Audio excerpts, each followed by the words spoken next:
heal people, particularly emphasized by MDMA, then what if we developed a technology that could increase feelings of safety in the body and just replicate that core benefit of MDMA? Don't have to replicate all of MDMA with technology. We don't need to give people the entire experience.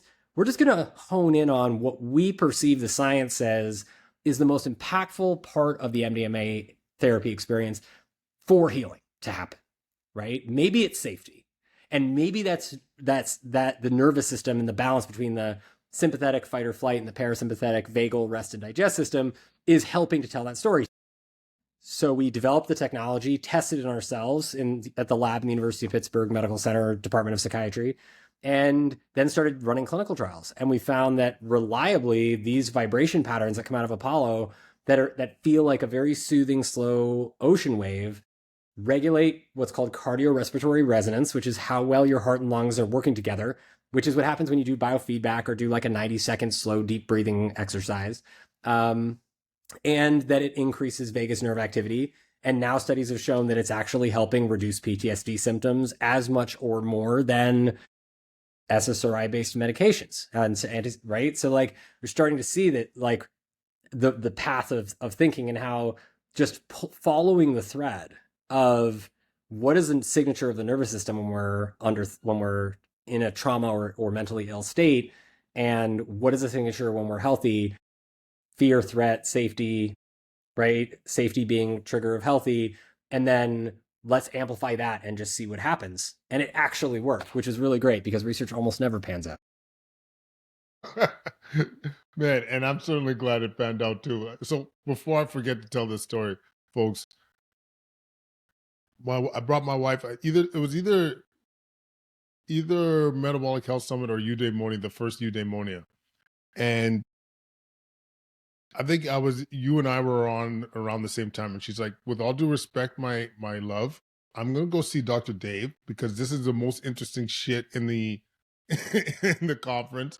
And she's a neuropsychologist. And so she works with traumatic brain injury patients. And so she beelined it over to Dr. Dave's session and was absolutely riveted. And when she found out, she was actually quite jealous when she found out we're doing this show together.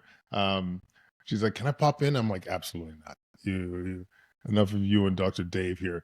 Yeah, no, this is incredible when you think about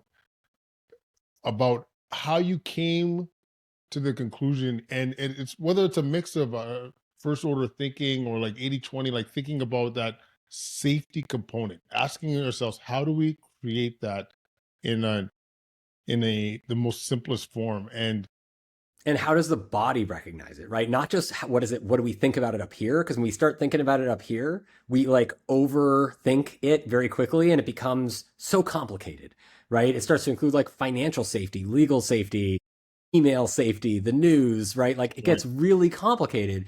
And I think part of the key that we forget, that again, we can pull from ancient Eastern and tribal traditions as wisdom, and from Hippocrates, who also taught this, is that the body knows, like the body is in the present all the time. Our minds can be anywhere.